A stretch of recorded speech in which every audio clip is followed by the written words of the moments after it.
Hey guys, in this video I'll show you how to see your purchase history inside the Temu app. This works for both iOS and Android device users.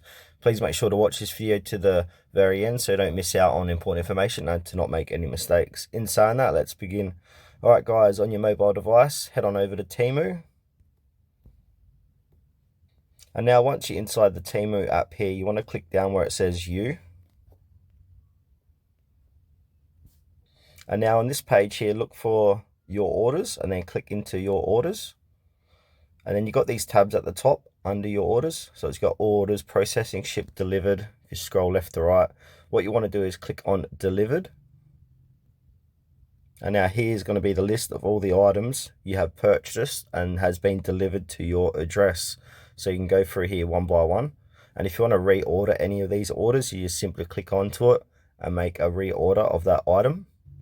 So that's it for this video, guys. Thanks for watching it to the very end. Please consider to like this video and subscribe to our channel if you found it was helpful.